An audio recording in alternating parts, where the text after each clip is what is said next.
समाधान समाधान समाधान। नमस्कार, आदाब, सत श्री अकाल मित्रों, स्वागत है समाधान कार्यक्रम में एक बार पुनः आप सभी का।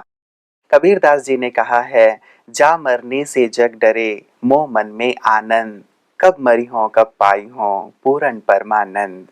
सोचिए, इतने बड़े संत, इतने बड़े महापुरुष जिन्होंने युग को बहुत कुछ बदला, बहुत कुछ दिया, उन्होंने भी मृत्यु के बारे में कितनी सुंदर बात कही है कि जिससे सारा संसार डरता है वो तो मेरे लिए आनंद है, और मैं तो सोच रहा हूँ कि मैं कब अल्लाह के पास जाऊं और संपूर्ण आनंद को प्राप्त करूं। तो वास्तव में मुझे लगता है कि जब हम सत्य को समझ लेते हैं, जान लेते हैं, पहचान लेते हैं, तो हर चीज हमारे लिए आनंद बन जाता है। और जब हम अज्ञान में हैं, जब अंधकार में हैं, तो अच्छी से अच्छी चीज भी शायद हमें बुरी प्रतीत होती है या फिर हमें डराती रहती है। यही कारण है कि पर्दे के पीछे क्या क्या है उसके सत्य को हम समझते चल रहे हैं आदरणीय भ्राता जी के साथ। आइए उस चर्चा को आगे बढ़ाते हैं और समाधान कार्यक्रम की शुरुआत करते हैं। भ्राता जी, बहुत बहुत स्वागत और अभिनंदन है। आनंद कहना एक ऐसी चीज को जिससे सारा संसार डरता है, सचमुच एक नई बात है और लगता है कि कोई संत पुरुष ही शायद ऐसा कह सकता है। हमारे लिए भी सहज कैसे हो सकता है? कबीर जी अब से 500 साल पहले थे जी। तब इस संसार की स्थिति आज से बिल्कुल भिन्न थी। कहें तो आज की भेंट में तो वो स्वर्ण काल था, जब मनुष्य में बहुत ईमानदारी, बहुत सात्विकता, बड़ी सच्चाई, आपसी प्रेम, फिर भी थोड़ी थोड़ी बुराइयों का आना प्रारंभ हो गया था। इसलिए कबीर जी ने बहुत कुछ कहा है सब चीजों के लिए, लेकिन ये बात तो सचमुच बहुत सुंदर कही कि मैं तो इंतजार करता हूँ कभी आनंद मुझे मिले और मैं अपने परम प्रियतम के पास पहुंचूं जो आनंद का सागर है। जी। हर व्यक्ति इसको महसूस कर सकता है, लेकिन बात वही है कि जीते जी अगर आनंद है तो मृत्यु में भी आनंद है और मृत्यु के बाद भी आनंद है। जीते जी कोई दुखी रहता हो और सोचे कि मृत्यु के समय वो आनंदित रहेगा, ये तो होगा नहीं।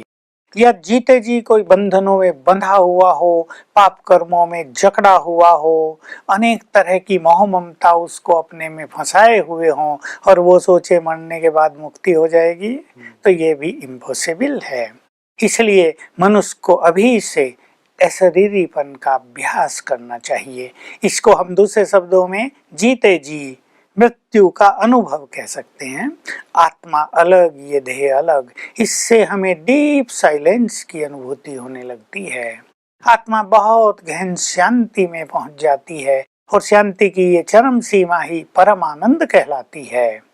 तो जीते जी अगर हम इसकी अनुभूति करते रहेंगे तो मृत्यु भी आनंदकारी होगी और निश्चित रूप से उसके बाद तो आनंद ही आनंद है। बिल्कुल, ये बहुत सुंदर आपने एक फलसफा जीवन का रख दिया है भ्राता जी कि यदि अंत को आनंददायी बनाना है तो सचमुच अपने इस जीवन को भी आनंददायी बनाना होगा। जैसे महात्मा कबीर जी भी पूरे जीवन जैसे आनंदित रहे, सबको ज्ञान देते हुए, तभी उन्होंने उस चीज को भी आनंद से स्वीकार किया। और ऐसा लगता है कि जब मन आनंदित हो तो यदि कोई बड़ी से बड़ी चीज आने वाली भी हो तो भी हम आनंद से उसे एक्सेप्ट करते हैं, उस काल में और अब के काल में एक बड़ा अंतर मुझे दिखाई देता है। वो तो 500 साल पहले की बात है, अब से 60-70-100 साल पहले भी। आज जो मनुष्य बहुत परेशान है वो है लोभ के कारण। कितना भी उसे मिल जाए वो कहीं भी संतोष नहीं है। और उस टाइम क्या था, कबीर जी अपना कपड़ा बुन रहे हैं, जो मिल रहा है उसे परिवार खा पी रहा है, आनंद ही आनंद। संग्रह वृत्ति। हाँ, संग्रह वृत्ति नहीं, महल बनाने की इच्छा नहीं। उसके पास $1,00,000 हैं, लाख रुपए हैं, करोड़ हैं, मेरे पास भी इतने होने चाहिए। उसके पास ऐसी सुंदर कार है, मेरे पास तो छोटी सी मारुति है। ये सब नहीं था। तुलना नहीं, तुलना नहीं थी, निर्लोभ स्थिति थी, मनुष्य आनंद मगन था। बस उसका अपना मिल रहा है सब कुछ जो उसे चाहिए। पैसा हो गया तो चलो भाई तीर्थ कराएं, लोग घूमने चले जाते थे, अपना धर्म करें, दान करने लगो, तीर्थ कराओ, वे कुछ अच्छे काम कर लो। ये मनुष्य का एक नेचुरल स्वभाव था। ये ऐसा कहें उस टाइम की हमारी कल्चर थी, इसलिए मनुष्य बहुत सुखी था। आज ये सब छूट गया, केवल धन, पैसा ही चाहिए और उसकी भी कहीं तृप्ति नहीं है। उसके कारण मानसिक टेंशन हो रहे हैं, उसके कारण संबंध बिगड़ रहे हैं, स्वार्थ बढ़ता जा रहा है, प्यार खत्म हो रहा है। तो इसको अब भी अगर मनुष्य ठीक कर ले जी, अगर वो तो कहीं आनंद ना पा कहीं सकता है। संतुष्ट हो जाए तो आनंद ही एक तो आनंद। वैसी बात हो गई भ्राता जी, एक सेठ जी बहुत उदास और हाँ। निराश से बैठे हुए थे, बहुत धनवान थे, बहुत धनाढ्य, इतना धन था कि 7 पीढ़ी खा सकती थी, और फिर भी उदास रहते थे, निराश रहते थे। उनका एक दोस्त आया, उनसे पूछा कि यार तू इतना उदास क्यों रहता है, तेरी तो 7 पीढ़ियां खा सकती हैं। उसने कहा इसी बात से तो निराश हूँ कि 8वीं पीढ़ी क्या खाएगी। हाँ, सेठ जी ये सोचते थे कि 7 पीढ़ी के लिए वो पूरी तैयारी कर चुके हैं, माना 7 पीढ़ी तो उनकी नालायक होगी ना, वो कमाएगी नहीं। बुद्धिमान तो केवल ये सेठ जी हैं जो सब कुछ कमा के देना चाहते हैं। तो मैं कहा करता हूँ धन देने से अच्छा है बच्चों को योग्य बनाओ।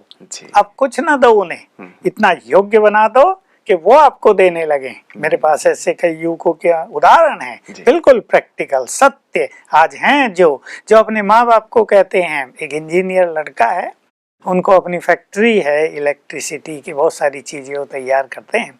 तो उनके माँ बाप उसकी चिंता करते हैं, वो अकेला है कि ये कर दें वो कर दें। वो कहता है अरे पापा मम्मी तुम अपनी साधना करो, आनंद लो, मेरी चिंता न करो, मैं अपना सब कुछ आप ही कर लूंगा। यदि तुम कमा सकते हो तो क्या मैं नहीं कमाऊंगा? मैंने इंजीनियरिंग किया है, इलेक्ट्रिकल इंजीनियर हूँ मैं, नौकरी नहीं, अब ये काम धंधा बहुत अच्छा है तो मैं करूंगा ना। मस्त रहो, मेरे बारे में कुछ भी सोचने की जरूरत नहीं। मेरे आगे ही वो कह रहे, माँ बाप ने शिकायत की ये ऐसे करता है ऐसे करता है, फिर उसने शिकायत की, इन्हें समझाओ ये निश्चिंत रहें। तो क्यों ना हम अपने बच्चों को ऐसा योग्य बना दें कि वो हमें निश्चिंत करने लगे, हमें उनको देने की जरूरत न पड़े, वो देने लगे। बिल्कुल, मतलब एक अच्छे संस्कार की आवश्यकता है कि हम एक अच्छे संस्कार दे दें ताकि वो अपने पैर पे खड़ा हो जाए। और शायद पैर पे खड़ा करने का अच्छा भाव, सही भाव यही है कि अच्छे संस्कार दे दो। तो ब्रता जी, जैसे आप कह रहे थे कि ये 500 साल पहले ऐसी स्थिति थी संतोष की या फिर आनंद की, आज यदि व्यक्ति वैसी स्थिति पाना चाहे तो 2-4 अच्छी टिप्स यदि उनको मिल जाए। अध्यात्म इसी को तो करता है ना सब कुछ। भगवान ने आकर जो हमें अध्यात्म सिखाया, सत्य ज्ञान दिया, हम में से बहुत लोग तृप्त हो गए हैं, आनंदित हैं, जिनकी जेब खाली है पर मन खजानों से भरपूर है। बुद्धि श्रेष्ठ विचारों से भरपूर है, जेब खाली है तो क्या है, खिलाने वाला खिला रहा है, मस्त रहते हैं, सेवाएं करते हैं। ये नहीं कि वो अकर्मण्य हैं, वो कर्म कर रहे हैं, वो कर्मठ हैं, लेकिन उनको कोई लोभ नहीं, अपना मस्त हैं, ईश्वरीय सेवा में लगे हुए हैं। तो त्याग भावना बहुत अच्छी चीज, जिससे मनुष्य संतुष्ट होता है, और संतुष्ट रहने को अपनी नेचर बनाई जाए। कंपैरिजन जो करने की आदत है, बहुत तुलना इससे उससे, उसको छोड़ दिया जाए, और अननेसेसरी जो कंपटीशन है उसको भी छोड़ दिया जाए। एक हेल्दी कंपटीशन होना बहुत अच्छी बात है। स्टूडेंट हैं, पढ़ रहे हैं, भाई इसके मार्क्स 90% आते हैं, मैं 92 लाकर दिखाऊंगा, यह है हेल्दी कंपटीशन। इसमें मनुष्य को आगे बढ़ने के अवसर मिलते हैं। लेकिन बिना मतलब की ईर्ष्या द्वेष का कंपटीशन, जिससे खुद भी परेशान हो रहे, दूसरों के लिए भी परेशानी पैदा कर रहे, उनको छोड़ देना चाहिए। सवेरे उठकर ईश्वरीय ज्ञान से स्वयं को भरपूर करना चाहिए, और राजयोग का थोड़ा थोड़ा अभ्यास भी अवश्य करें। हमारे यहाँ तो पूरी एक सुंदर दिनचर्या है कि सवेरे से ही हम अपने को इतनी अच्छी स्थिति में ले आएं ताकि उसका प्रभाव सारे दिन पर पड़ता रहे।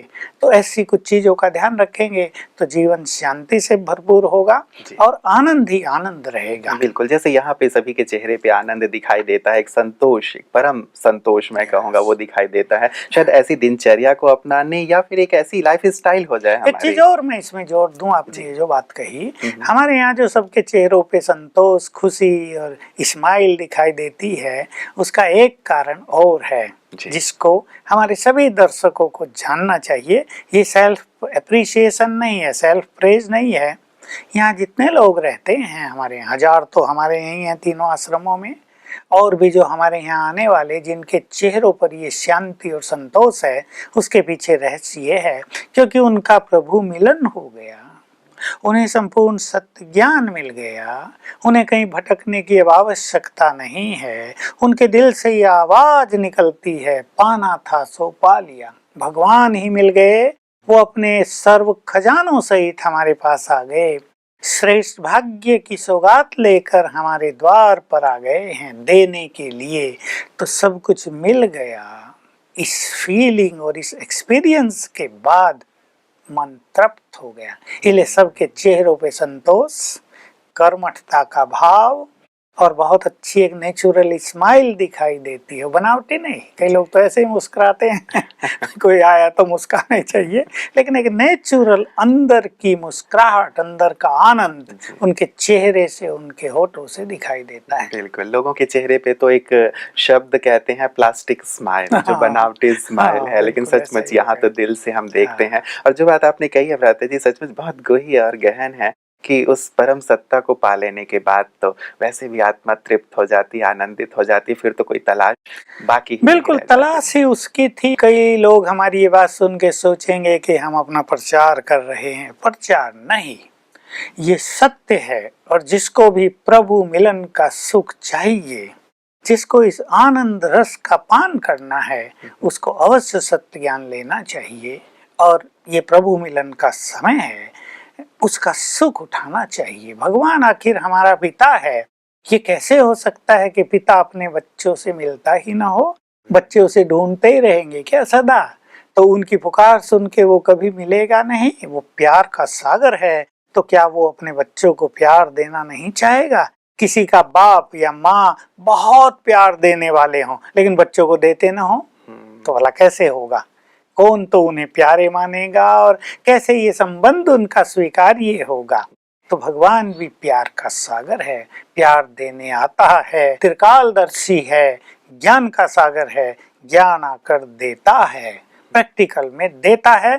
और वो उसका ये कार्य चल रहा है। इसलिए हमारे यहाँ सबके चेहरों पर एक आत्म संतोष के पूरे एक्सप्रेशंस दिखाई देते हैं। और वैसे भी कहा जाता है कि पढ़े लिखे को फारसी क्या और हाथ कंगन को आरसी क्या, तो हर एक को आकर के एक बार इस चीज का अनुभव अवश्य करना ही चाहिए, ताकि वो भी सत्य को पहचाने। और सबसे बड़ी चीज वही कि यदि परमात्मा जिनकी तलाश सभी कर रहे हैं, वो यदि हमें प्राप्त हो जाए, तो सचमुच ये जो प्यास है, ये जो भटकन है, वो समाप्त हो जाएगी। और इससे बड़ी प्राप्ति मुझे लगता है इस मानव जीवन में तो और कुछ है ही नहीं। लेकिन भ्राता जी, फिर भी हमारे पास कुछ प्रश्न है, मैं आपको उनकी ओर लिए चलता हूँ, जो हम लोग कल भी चर्चा कर रहे थे और आज भी जैसे शुरुआत हमने की थी कि एक मृत्यु के पश्चात वाली जो स्थिति है, अलग अलग मान्यताएं हैं। भ्राता जी, एक मुकेश वैरागी जी ईटानगर से, इन्होंने एक प्रश्न भेजा है।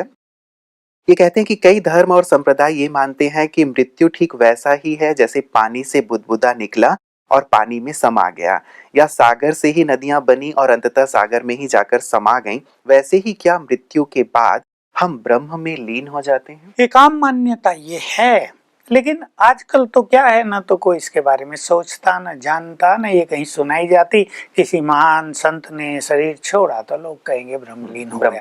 लेकिन देखिए, ये बात जानने योग्य है और भारत की फिलोसफी में इसकी बहुत चर्चा है।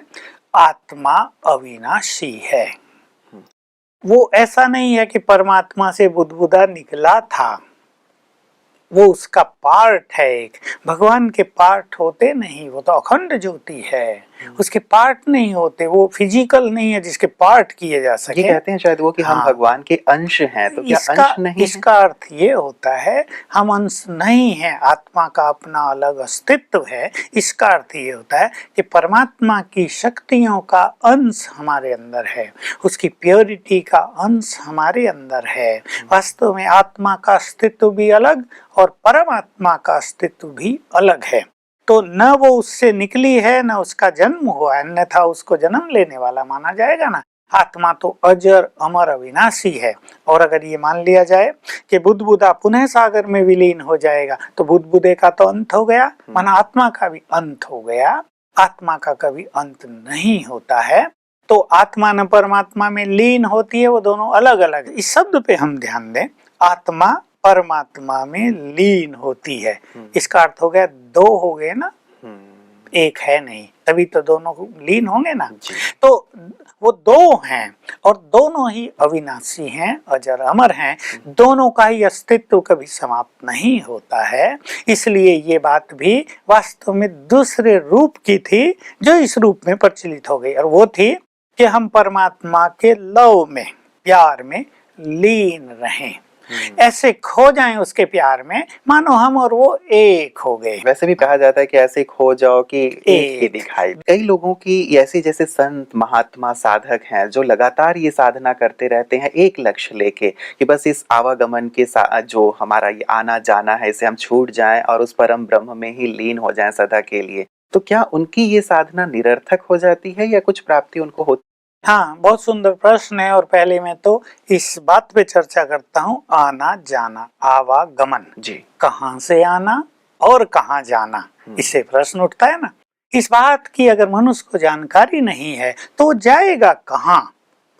एक संत महात्मा बहुत कठिन तपस्या कर रहा है कि वो चला जाए ब्रह्म में लीन हो जाए, लेकिन कहाँ। उसने तो मान लिया कि ब्रह्म तो सब जगह है, तो वो लीन तो उसमें पहले ही है, वो उससे अलग कहाँ है जो उसमें जाकर लीन हो जाएगा। तो सत्य ये है कि एक है परमात्मा, दूसरा है ब्रह्मलोक। उस ब्रह्मलोक को लोगों ने ब्रह्म मान लिया, परमात्मा मान लिया।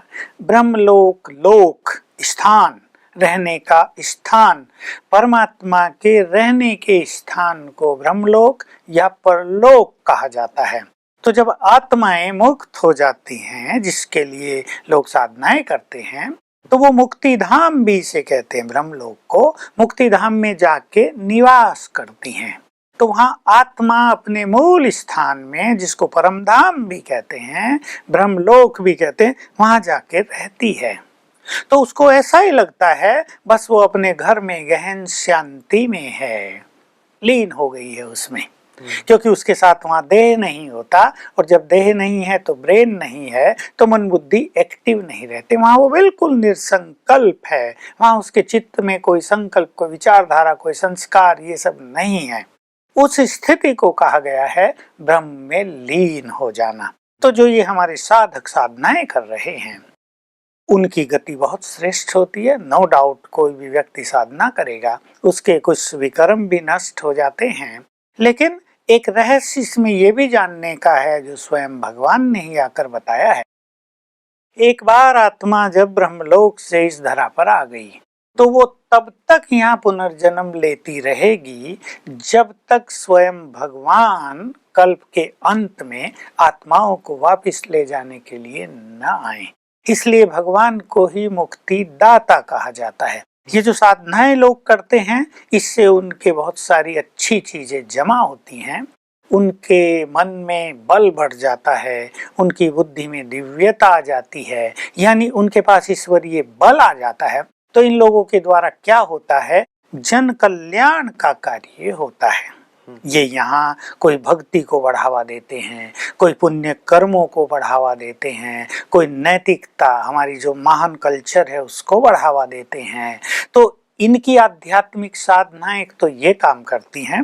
दूसरा, जो बहुत अच्छे साधक हैं, देखिए मुक्ति में कोई नहीं जाएगा क्योंकि मुक्ति के द्वार बंद हो जाते हैं। वहां आना और जाना साथ साथ नहीं चलता।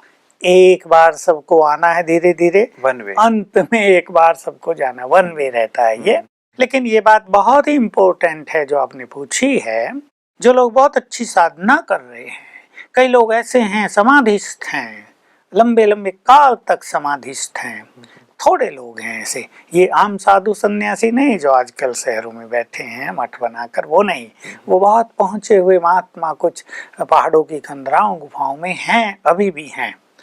वो जो साधनाएं कर रहे हैं, उनसे चारों ओर फैलने वाले श्रेष्ठ वाइब्रेशंस इस संसार का कहीं ना कहीं हित करते रहते हैं। यहाँ मानवता को जिंदा रखते हैं, वो यहाँ मोरलिटी को बल देते रहते हैं उनके वाइब्रेशंस। इसलिए ऐसे महात्माओं के चेहरों पर भी बहुत तेज और शांति होती है, और उनकी उपस्थिति भी चारों ओर शांति के वाइब्रेशंस फैलाती है। और जब उनके मुख से कोई वचन निकलते हैं किसी के लिए, तो वो भी दूसरों के लिए बहुत कल्याणकारी होते हैं। ऐसे महात्मा लोग धन, शिष्य, इन सब के चक्रों से मुक्त रहते हैं। तो ऐसे तपस्वी इस तरह के श्रेष्ठ कार्य करते हैं, उनकी गति भी बहुत श्रेष्ठ होती है। जब उनका पुनर्जन्म होगा तो फिर से वो सात्विक परिवारों में जन्म लेंगे, या तो ऐसे ही संत बनेंगे, या समाज में रहकर कोई बहुत महान कार्य करेंगे। कल हम लोग चर्चा कर रहे थे भ्राता जी, तो आपने कहा था कि अंतमति सोगति। तो ऐसे जो साधक है, अंत में मरते समय इनके मन में केवल एक ही भाव रहता है कि बस अब मैं जाके वहां लीन हो जाऊं। तो सिद्धांत के अनुसार तो ऐसा होना चाहिए कि अंत में जब यही एक संकल्प है कि मैं लीन हो जाऊं, तो लीन हो जाना चाहिए। ये आवश्यक नहीं है कि उनके मन में यही विचारधारा हो, और भी बहुत सारी विचारधाराएं मनुष्य के पास रहती हैं। वो तो कौन बताएगा उसके मन में अंत में क्या था, लेकिन ये विचारधारा भी अगर उनके मन में रहेगी तो आत्मा ऊपर की ओर उड़ान अवश्य भरेगी, लेकिन सूक्ष्म लोक तक पहुंचते पुनः वापिस आ जाएगी, क्योंकि उसके बाद कोई भी आत्मा यहाँ से मुक्ति धाम को नहीं जा सकती जब तक वहाँ के गेट न खुले। तो ये बात जो हम सुनते रहे हैं कि जो बड़े बड़े संत महात्मा हैं, उन्होंने बिल्कुल मुक्ति को प्राप्त कर ली, और अपने शिष्यों को भी कहते हैं कि मैं तुम्हें भी मुक्ति प्रदान करूंगा, तो फिर इस बात को हम कैसे समझें? देखिए, जो महापुरुष अपने शिष्य को ये कहे कि मैं तुम्हें मुक्ति प्रदान करूंगा, वो तो निश्चित रूप से गलत है। इसमें किसी को बुरा मानने की जरूरत नहीं। एक महापुरुष के जीवन में यदि यहाँ मनोविकार हैं, क्रोध है, उसको अहंकार है, उसका अपनी कर्मेंद्रियों पर कंट्रोल नहीं है, वो विचलित होता है, तो वो स्वयं ही मुक्त नहीं होगा, क्योंकि वो अभी बंधन में है और मृत्यु के बाद उसकी मुक्ति होगी नहीं। इसलिए कोई मनुष्य किसी को मुक्ति नहीं दे सकता। ये कार्य केवल एक मुक्तिदाता का ही है, जो परम सत्ता है, जो निराकार है, वही आकर ये कार्य करता है। लेकिन ऐसे लोग जो बहुत बड़े संत हुए हैं, उनके बारे में ये जानना भी आवश्यक है कि मृत्यु के बाद लंबा समय तक वो सूक्ष्म लोक में नीचे रहते हैं, और वहां से यहाँ लोक कल्याण का बहुत सारा कार्य करते रहते हैं सूक्ष्म रूप से। लेकिन मुक्ति धाम उससे परे की चीज है, वहां वो नहीं जाते। ये जो बीच का स्थान है, जिसको सूक्ष्म लोक कहते हैं, फरिश्तों का लोक कहते हैं, वहां तक वो पहुंचते हैं। मतलब इसीलिए उनकी उपस्थिति का अनुभव करते रहते हैं उनके शिष्यगण, और वो मान्यता रहती है कि नहीं गुरुजी अभी भी हमें क्योंकि वो वहां से आ जा सकते हैं। लेकिन जब कोई मुक्ति धाम में पहुंच जाता है तो वहां से पुनः आना और वापस चले जाना ये संभव नहीं होता। बिल्कुल भ्राता जी, बहुत सारी चीजें अभी भी शेष हैं। जैसे एक प्रश्न ये उठता है कि जब मुक्ति हमें प्राप्त ही नहीं होती है, तो फिर हम उसके लिए इतनी कामना क्यों रखते हैं, क्यों इतनी साधना करते हैं? मतलब कहीं ना कहीं उसका एक टेस्ट हमारे पास है, तभी तो हम ये करते हैं। आज वक्त हमें इजाजत नहीं दे रहा है, लेकिन मैं जरूर चाहूंगा कि इस सुंदर और एक सैद्धांतिक और गहन गूढ़ विषय पर भी प्रकाश आप अवश्य हमें दें, ताकि हम इस चीज को आगे अपने दर्शकों तक बिल्कुल, हमारी इंडियन फिलोसॉफी में दोनों चर्चाएं हैं कि मुक्ति में मनुष्य को परम आनंद रहता है या नो एक्सपीरियंस है, मुक्ति के बाद आत्माएं वापिस आती हैं या सदा काल वहीं रहती हैं। इस पे हमारे आचार्यों के बीच में लंबे काल तक चर्चाएं होती रही, वाद विवाद होता रहा, तर्क वितर्क होता रहा। लेकिन अब परमात्मा ने स्वयं आकर इन रहस्यों को स्पष्ट कर दिया है। अगली कड़ी में हम उसकी अवश्य चर्चा करेंगे। और मुक्ति की इच्छा इसलिए है क्योंकि यहाँ बहुत बंधन है, दुख है, परेशानियां हैं।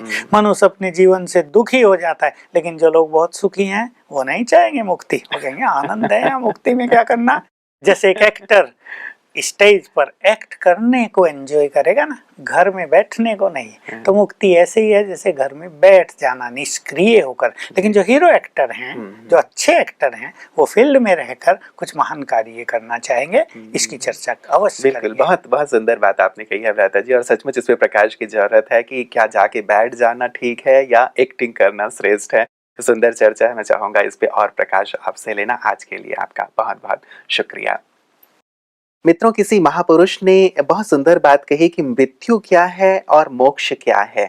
उन्होंने कहा कि यदि सांसें खत्म हो जाएं और तमन्नाएं बाकी रहें, उसे हम मृत्यु कहते हैं, और यदि सांसें बाकी रहें और हमारी तमन्नाएं खत्म हो जाएं, उसे मोक्ष कहते हैं। बड़ी ही गहन और गुह्य बात है कि तमन्ना कैसे जुड़ी रहती है और कैसे वो व्यक्ति को जकड़ के रखती है, जो मोक्ष का अनुभव नहीं करने देती। तो एक तो सैद्धांतिक बात है कि मोक्ष क्या है, कैसे प्राप्त हमें होगी, और यहाँ रहते हुए भी कैसे मोक्ष की स्थिति बनाई जा सकती है। बहुत गहन है, गूढ़ है। आप चिंतन अवश्य कीजिएगा। कल भी इस चर्चा को हम राधा जी के साथ जारी रखेंगे। अपना ख्याल रखिएगा।